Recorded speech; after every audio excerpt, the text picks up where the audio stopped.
Bem-vindos a mais um episódio do Momento RPPS, podcast feito especialmente para você dos RPPS pelo Brasil. Eu sou Ira Monte, especialista em investimentos do Banco do Brasil. E neste episódio de 30 de junho de 2025, vamos falar sobre os principais pontos que foram destaque na semana passada no Brasil e no mundo.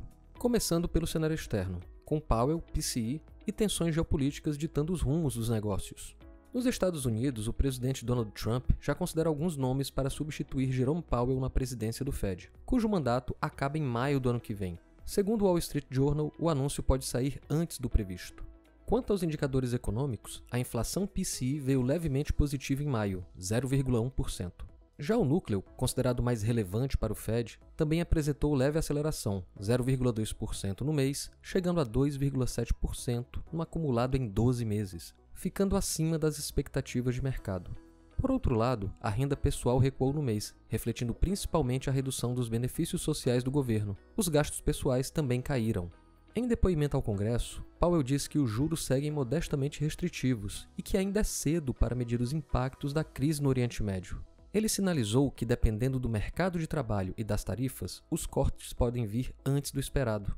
Na Europa, a presidente do BCE, Christine Lagarde, afirmou que a inflação deve se aproximar da meta de 2%, mas alertou que os riscos para o crescimento continuam. Ela também comentou que a fraqueza recente do dólar tem fortalecido o euro, em parte por causa das tarifas de Trump. Na Alemanha, a Câmara dos Deputados aprovou um pacote de estímulos fiscais de 46 bilhões de euros, proposto pelo chanceler Friedrich Merz. A votação final deve acontecer no Senado em 11 de julho. No campo geopolítico, os Estados Unidos lideraram um acordo de cessar-fogo entre Israel e Irã, após ataques americanos a 3 instalações nucleares iranianas no sábado. Em paralelo, líderes da OTAN reunidos em Haia decidiram elevar os gastos com defesa para 5% do PIB, atendendo à pressão do presidente Donald Trump. E para os próximos dias, o que temos na agenda? Nos Estados Unidos, as atenções se voltam para os dados do mercado de trabalho, com JOLTS, ADP, payroll e taxa de desemprego sendo os destaques. Pelo lado da atividade, o destaque fica para os índices ISM, tanto de serviços quanto da indústria. Na zona do euro, a atenção fica com a prévia da inflação para o mês de junho, cuja expectativa é de manutenção em 2,3% para o acumulado em 12 meses. Os investidores também deverão ficar atentos ao Fórum do Banco Central Europeu, que ocorrerá em Sintra, em Portugal, de hoje até o dia 2 de julho. O evento terá participação dos principais dirigentes de bancos centrais do mundo. Crescem também as expectativas em torno do anúncio de Trump sobre o pacote fiscal, enquanto dados recentes da atividade indicam que a economia norte-americana continua resiliente. E no Brasil, como foi a semana? Por aqui, ambiente global, ata do Copom, relatório de política monetária e IPCA-15 estiveram no foco dos mercados. A ata do Copom reforçou o tom do comunicado, com o comitê antecipando uma interrupção de ciclo de aperto monetário para avaliar os impactos acumulados, ainda a serem observados da política monetária. No mais, enfatizou que o cenário atual prescreve uma política monetária em patamar significativamente contracionista por período bastante prolongado, para assegurar a convergência da inflação à meta. O relatório de política monetária trouxe que as projeções de inflação tiveram leve queda para 2025 e 2026, com a inflação sendo pressionada pela atividade econômica mais forte do que o esperado, e tendo como fatores baixistas a apreciação cambial e a queda do petróleo. Além disso, o Banco Central atualizou suas estimativas para o hiato do produto, apontando uma taxa de 0,9% no primeiro trimestre e de 0,5% no segundo trimestre de 2025.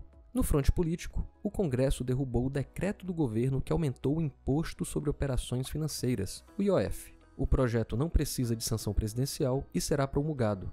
Foi aprovado também o projeto de lei que garante a isenção de imposto de renda para quem ganha até 2 salários mínimos. O texto agora vai ao Senado.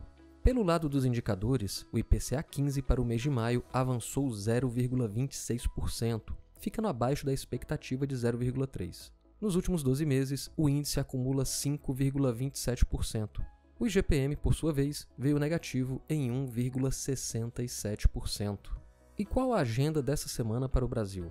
Por aqui, os investidores ficarão de olho nos dados do CAGED, no resultado do setor público consolidado e na produção industrial, todos os dados referentes ao mês de maio.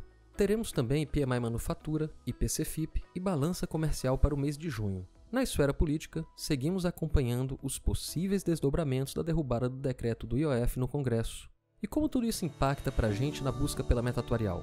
Lá fora, esperamos por fortalecimento global do dólar na semana. As taxas dos treasuries tendem a apresentar viés de alta, reduzindo parte das expectativas de cortes nos juros do Fed, embora ainda possam enfrentar volatilidade diante de dados mistos. Já as bolsas globais podem registrar novas altas, impulsionadas por indicadores que mostram uma desaceleração tanto no mercado de trabalho quanto nos dados de atividade, que apesar disso ainda seguem fortes. Internamente, esperamos que o dólar se fortaleça frente ao real, em linha com o movimento global. A curva de juros deve operar mais comedida nos prazos curtos, diante dos sinais recentes do Copom já precificados, enquanto os vértices médios e longos podem agregar prêmios de risco, na esteira da alta do dólar e das taxas dos treasuries. O Ibovespa pode operar sem fôlego em meio ao cenário de uma política monetária em patamar contracionista por período prolongado.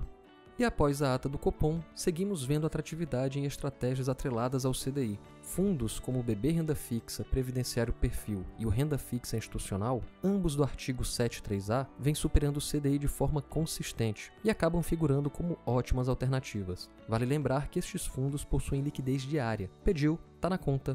Outra alternativa é o BB Renda Fixa Espelho Sul-América Crédito Privado ASG, enquadrado no artigo 75B, fundo que combina uma estratégia que busca ativos de grandes emissores com grau de investimento para superar o CDI, alinhado com boas práticas de sustentabilidade e governança corporativa. E claro, não podemos esquecer dos fundos de vértice, que capturam taxas de juros reais muito atrativas. Aqui, o enquadramento é no 71B. E aí, ficou interessado nas alternativas que falamos?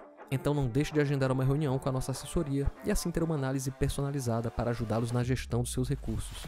Foi um prazer ter a sua audiência nesse episódio do Momento RPPS. E se tiver sugestões de temas para conversarmos aqui, já sabe, manda pra gente, fale com seu gerente de governo ou seu especialista em investimentos do BB. Então é isso, gente, até semana que vem, Descomplicando o Mundo RPPS. Até mais!